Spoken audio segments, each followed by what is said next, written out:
বড় কথা নয়, কিন্তু ওর ছবি মানে হচ্ছে একটা আলোচনা সমালোচনা একটা সমালোচনা। এই বিষয়ে বা এই ছবি নিয়ে আপনি কতটুকু আশাবাদী? না, আল্লাহর রহমতে এখানে যারা যারা আর্টিস্ট আছে, হিরো আলম এবং আমাদের রিয়ামণি যথেষ্ট পরিশ্রম করেছে, অনেক খেটেছে এই সিনেমার পিছনে। তো আল্লাহর রহমতে আমার মনে হয়, আর আমি যে একটা বিশেষ ক্যারেক্টার করেছি গেস্ট হিসাবে, নেগেটিভ ক্যারেক্টারটা, এটা তো সবাই মানে একটু আশা করবে হয়তো বা। আর আলমের যে চেঞ্জ ক্যারেক্টারটা, আলমেরও কিন্তু একটু ভিলেন ক্যারেক্টার, সবাই বুঝবে না, পর লাস্টে গিয়ে দেখবে আলম হিরো। ঠিক আছে, তো ওই কারণেই সবাই দর্শক আসবে আমার মনে হয়। আর এখন এই যে গল্পটা, এই গল্পটা যখন একজন দেখবে তখন সবাইকে বলতে বলতেই তো টান টান হয়ে যাবে, তখন সবাই সিনেমা হলে ঢুকবে।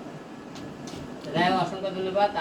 আপনার এই সিনেমাতে আমার জুটি হিসেবে কাজ করেছে রিয়ামণি, তার প্রথম সিনেমা পড়াশোনা করেছে।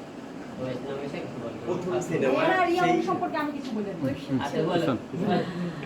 রিয়ামণির শুটিং নাচ যখন আমি দেখলাম, তার আগে আমি কিছু রিলস দেখেছি, তো আমি বললাম এই মেয়েটা তো খুব ফাটাফাটি, এটা কে? তখন বললো রিয়ামণি, আরেকটা মানে নায়িকা আসছে। আমি পরিমণির কোনো রিলেটিভ কিনা, বললো না রিয়ামণি, হিরো আলম ম্যান রিয়ামণি আরও মুভি রিলিজ। তো আমি ওর রিলসগুলো তখন থেকে দেখতাম, তো খুব ফাটাফাটি, তখন থেকে ওরকম জোস। কিন্তু এই সিনেমা হল শুটিংয়ে যখন দেখলাম তখন আমার কাছে আরও বেশি ভালো লাগছে। ড্রেস আপ গেট আপ অনেক সুন্দর ছিল রিয়া, কংগ্রেচুলেশন। আগামীতে আরও ভালো কিছু রিয়া আমাদের উপহার দিবে, আমরা এই অপেক্ষায় থাকবো। আপাতত এই সিনেমাটা সবাই দেখবেন, রিয়ার হয়ে আমি রিকোয়েস্ট করলাম। মানে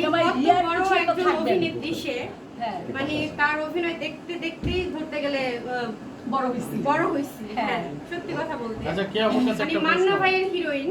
না, আমি মান্না শিশুদের থেকে জেনেছিলাম, যে কারণে আমার দেখাটা বেশি হয়েছে। তার মুখে আমার প্রশংসা শুনে খুবই ভালো লাগলো।